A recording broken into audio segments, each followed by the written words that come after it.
우리 발람의 교훈이라는 제목으로 말씀 나누도록 하겠습니다. 제 생각에는 이 세상에서 숨을 쉬는 모든 만물 중에서 사람들이 제일 위대한 것 같습니다. 이렇게 위대한 사람이지만 사실은 자연 앞에서는 또 아무것도 할 수가 없죠. 홍수나 가뭄, 지진, 질병 등의 자연재해는 그냥 피해를 당할 수밖에 없습니다. 최소화는 할 수 있겠지만 또한 사람이 아무리 능력이 있다고 해도 앞으로 일어날 또 미래에는 모르고 어떻게 할 수도 없습니다. 그래서 사람들은 자신의 나약함을 발견했고 또 발견하는 가운데 사람보다 더 큰 능력이 있는 절대자, 신을 찾게 되죠. 그들은 보이지 않는 이 신을 섬기며 또 마음의 위로를 받습니다. 심지어 눈에 보이지 않는 이 신을 사람이 볼 수 있도록 모양으로 만들어서 섬기기도 합니다.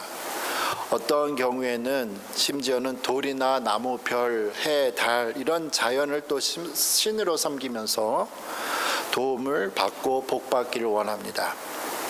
오늘 우리가 읽은 이 민수기 22장에서도 성경이 하나님을 섬기는 이스라엘 백성과 모압의 사람들이 섬기는 이 신을 섬기는 이 모압 사람들의 이야기가 나옵니다. 이 민수기 22장에서 시작된 성경은 이야기가 25장에 걸쳐서 계속 반복될 정도로 중요한 사건이 여기에 있습니다. 이 사건의 배경은 이렇죠. 이스라엘 백성들이 오늘날의 이스라엘 땅을 가보려고 합니다. 지도를 준비했는데요. 여정인데 이제 남쪽에서 쭉 올라와서 빙글빙글 이제 돌아서 약속의 땅을 가야 되는데 모압이라는 모압 평지라는 곳에서 멈추게 됩니다. 오늘 이제 그 사건이 이제 여기에 나타나는데요. 모압 왕은 이스라엘 사람들이 광야에서 어떻게 지내는지 이미 다 들었어요. 그리고 무서워한 내용이 오늘 본문 2절과 3절에 있죠. 십볼의 아들 발락이 모압 왕 이름입니다. 발락이 이스라엘이 아모리인에게 행한 모든 일을 보았으므로 모압이 심히 두려워하였으니 이스라엘 백성이 많음으로 말미암아 모압이 이스라엘 자손 때문에 번민했다. 모압이 이렇게 무서워할 때 살 길을 또 찾아야 했지요.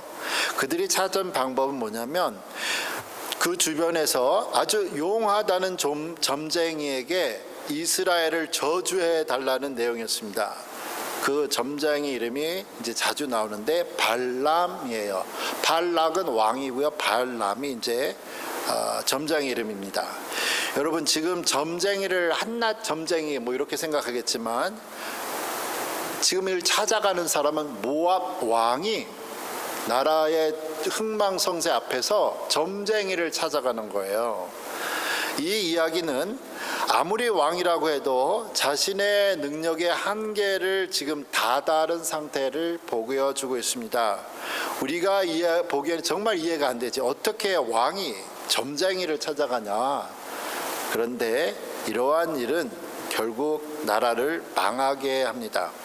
실제로 많은 나라들이 그런 경우가 있었는데 조선이 망하게 될 때도 그랬습니다. 조선이 망하게 될 때 고종 황제와 민비가 있죠. 고종과 민비는 나라가 너무 어렵게 되자 무당을 찾습니다. 여자 무당을 찾아요. 그리고 여자 무당이 하라는 대로 정치를 이끌어 나갑니다. 그리고 심지어 민비는 이 무당을 언니라고 불렀어요. 왕의 부인인데 황제의 부인인데 이 여자 무당을 언니라고까지 불렀습니다. 그리고 고종은 이 여자에게 영을 다스리는 사람이다. 그래서 진령군이라는 칭호까지 벼슬도 내리죠. 조선 말 당시에는 민가에 어떤 소문이 나갔냐면 이 여자 무당이 어젯밤에 한 말이 다음날 왕을 통해서 어명으로 나타난다까지 돌아다녔습니다. 고종과 민비가 망해가는 나라를 살리기 위해서 이 여자 무당에게 구슬하라고 하죠. 금강산에 여기저기 모든 금강산 봉봉마다 무당이 구슬하고요. 전국 각지에서 구슬합니다. 나라 살리겠다고. 어마어마한 돈이 들어가고 나라 살림이 쪼그라들게 되죠. 이 여자 무당이 왕의 불안한 심리를 이용해서 어마어마한 권력과 부를 누리고 그의 양자도 대신이 됩니다. 하지만 이 무당의 말을 들은 조선은 끝내 1910년 일본에게 넘어가게 되죠. 그리고 이 여자도 죽습니다. 이런 비극이 과연 다른 사람의 이야기겠냐 이거예요.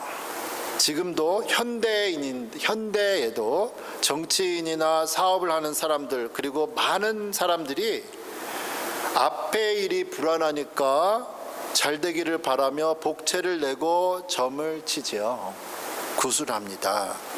하지만 이러한 일은 마음에는 위로를 받을지 몰라도 아무런 능력이 없습니다. 오히려 하나님은 이러한 일들을 싫어하시죠. 오늘 모압 왕도 자기 나름대로는 이스라엘의 위협에서 벗어나기 위해서 살고 싶어서 점쟁이 발람에게 많은 복채를 갖고 가서 이스라엘을 저주해 달라고 해요. 오늘 본문 22장 6절 7절입니다. 이스라엘이 우리보다 강하니 청하건대 와서 나를 위하여 이 백성을 저주하라. 내가 혹 그들을 쳐서 이겨 이 땅에서 몰아내리라. 그대가 발람 당신이 복을 빚는 자는 복을 받고 저주하는 자는 저주를 받을 줄을 내가 알미라. 모압 장로들과 미디안 장로들이 손에 복채를 가지고 떠나 발람에게 이르러 발람의 말을 그에게 이렇게 전했다 이거예요.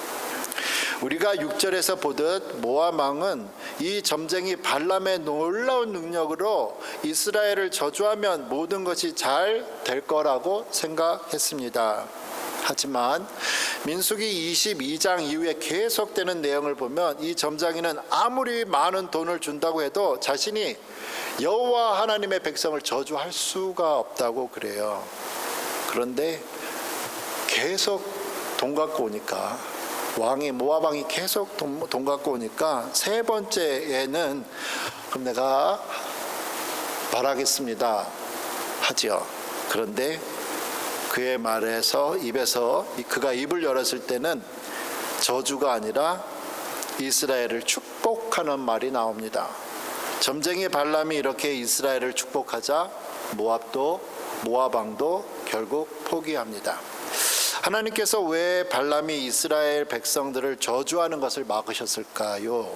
정말로 발람에게 그가 말한 것이 다 이루어지는 특별한 능력이 있어서 그랬을까? 아니죠. 발람에게는 아무런 능력이 없습니다. 일가 점쟁이에요. 하지만 하나님은 그 누구도 하나님의 자녀를 저주하는 소리를 듣기 싫어하셨습니다. 만일 누군가가 여러분이 사랑하는 사람을 저주하면 여러분은 그 소리 듣고 기뻐하시겠어요? 기분 나쁘죠? 당연히 우리는 화가 나고 기분 나쁩니다. 하나님도 지금 그러신 거죠. 하나님도 발람이 하나님의 사랑하는 백성을 저주하는 그 소리를 듣기 싫어하셨습니다. 사랑하는 성도 여러분, 이 세상이 여러분에 대해 어떻게 말을 하더라도 여러분은 하나님의 사랑하는 자녀입니다. 세상이 어떻게 할 수가 없어요.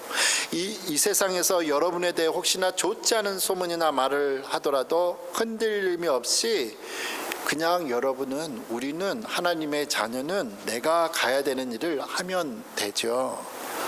그리고 보면 이 점쟁이 발람은 모압 왕의 위협과 수많은 돈의 유혹을 이겨낸 위대한 사람으로 보입니다. 근데 성경을 우리가 민수기 22, 23, 24, 25장 특별히 25장에 가게 되면 보면은 발람이 돈을 받고서 이스라엘이 하나님께 범죄하여 징계받을 수 있는 계획을 모압 왕에게 줍니다. 저주는 안 했는데 저주받을 수 있는 방법을 알려줬어요. 바로 민수기 24장에 나오는데요. 광야에서 익숙한 이스라엘 남자들이 모압 여자들이 화장한 모습 보고 정말 눈이 뒤집혔습니다. 여자들 유혹에 넘어가죠. 이 모압 여자들에게 빠진 이스라엘 남자들이 모압 여자들이 하라는 대로 이방 신에게 제사까지 지내게 되는 사건이 일어납니다. 놀라운 일이 일어나는데 이 사건으로 당일에 무려 2만 4천 명이 하루에 질병으로 죽게 됩니다. 이러한 일은 발람이 모압 왕의 돈의 유혹을 이기지 못해서 그랬어요. 처음에는 잘 참았는데 이 돈 유혹을 넘어가지 못했습니다. 그래서 결국엔 민수기 31장 8절에 그리고 16절을 보면 이 점쟁이 발람이 이스라엘 사람들에 의해서 죽임을 당하는 게 기록이 되어 있죠. 부올의 아들 발람을 칼로 죽였더라. 보라, 이들이 발람의 꾀를 따라 이스라엘 자손을 부올의 사건에서 여호와 앞에 범죄하게 하여 여호와의 회중 가운데에 연병이 일어나게 하였다. 어쩌다가 발람이 처음에는 모압 왕의 말을 돈을 아무리 줘도 안 들었는데 나중에는 하나님을 두려워서 저주하지 않았단 말이에요. 근데 어떻게 하다가 이렇게 되었냐 이거죠. 그것은 발람이 계속되는 돈의 유혹을 거부할 수 없었습니다. 돈 욕심 때문이었죠. 돈 욕심 때문에 이스라엘 백성들을 음란과 우상에 빠지게 한 바알에 대한 경고는 그런데 신약 성경에 와서도 계속되고 있습니다. 베드로후서 2장 15절에 보면 그들이 바른 길을 떠나 이스라엘 백성들이 바른 길을 떠나 미혹되어 부올의 아들 발람의 길을 따르는도다. 그는 불의의 삭슬 사랑하다가 돈 때문에 이렇게 된 모습을 베드로후서에서도 기록을 하고 있죠. 신약 성경 마지막 책인 요한계시록을 보면 7 교회를 소개하며 칭찬과 책망을 합니다. 그 중에 요한계시록 2장 14절을 보면 한 교회에 대해서 이렇게 책망을 합니다. 그러나 내가 2가지 책망할 것이 있나니 거기 너네 교회 안에 너에게 발람의 교훈을 지키는 자들이 있도다. 발람이 발락을 가르쳐 무당이 모압 왕을 가리켜서 이스라엘 자손 앞에 걸림돌을 놓아 우상의 제물을 먹게 하였고 또 행음하게 하였느니라 하고 말을 하고 있습니다. 발람이 처음에는 돈의 유혹을 잘 참았지만 그 돈의 유혹 때문에 이스라엘 백성을 하나님을 떠나게 했다는 내용이 계속 신약 성경에서 나오는 거예요. 우리는 지금도 많은 사람들이 돈이나 권력 그리고 이성 앞에 처음에는 잘 견디는 것 같다가도 유혹에 무너지는 모습을 봅니다. 오늘 민수기 본문의 발람 사건에서 요한계시록 신약 성경 마지막 요한계시록까지는 무려 1500년의 시간이 있어요. 그럼에도 불구하고 성경에서 이렇게 자세히 발람의 죽음과 그것을 신약 성경 1500년이 지나서도 기록을 하는 이유가 뭘까요? 그 이유는 교회가 생긴 이후 지난 2000년 동안에도 교회 안에서 너무나도 많은 사람들이 이 권력과 돈과 이성의 문제 때문에 무너진 것에 대한 교훈을 주기 위함이지요. 그럼 누가 이러한 세상의 기쁨에서 우리를 건져낼 수 있을까요? 요한일서 2장 15절, 16절, 17절에 잘 아는 성경 구절이죠. 너희는 이 세상이나 세상에 있는 것들을 사랑하지 말라. 누구든지 세상을 사랑하면 아버지의 사랑이 그 안에 있지 아니하니 이는 세상에 있는 모든 것이 육신의 정욕과 안목의 정욕과 이생의 자랑이니 명예다. 다 아버지께로부터 온 것이 아니요 세상으로부터 온 것이라. 이 세상도 그 정욕도 지나가되 오직 하나님의 뜻을 행하는 자는 영원히 거하느니라. 1999년도에 한국에서 공군 전투기 한 대가 추락했습니다. 이 전투기가 이륙하자마자 하늘에 뜨자마자 바로 추락했습니다. 이 사고로 조종사 한 명이 순직했죠. 조사 결과 비행기 기름통에 기름 대신에 무려 95%의 물이 섞여 있었습니다. 아니 어떻게 전투기에 기름에 물이 95%가 섞여 있었을까 하고 해서 정밀 조사가 들어가죠. 조사를 들어가다 보니까 연료 탱크가 땅 속에 깊게 묻어져 있었는데 그 연료 탱크에 금이 간 거예요. 그 금이 간 것에 지하수가 스며 들어갔습니다. 그래서 물이 오염됐죠. 아무도 이 사고가 나기 전에는 땅 속에 있는 연료 탱크에 금이 갔으리라고는 생각도 못했어요. 그리고 비행기가 올라가자마자 떨어진 겁니다. 사람 죽고. 사람의 속마음은 아무도 모르죠. 겉으로는 멀쩡해 보여도 우리의 영혼이 이 세상의 기쁨에 금이 간 것을 모르고 방치하다가는 어느 순간 나도 모르게 내가 생각하기 싫은 일들이 누구에게나 일어날 수가 있습니다. 우리는 이 세상에 살지만 우리는 이 세상의 기쁨이 우리의 최종 목적이 아니라 하나님의 뜻을 이루는 것이 우리의 최종 목적이 되기를 소원합니다. 지금 이 땅에 우리가 살면서 이 땅에서의 기쁨이 아니라 하나님의 뜻을 행하는 사람들이 우리가 되기를 소원합니다. 그래서 우리가 이 점쟁이 발람이 아니라 하나님의 자녀로 영원히 하나님과 함께하는 복된 사람들이 되기를 축원합니다.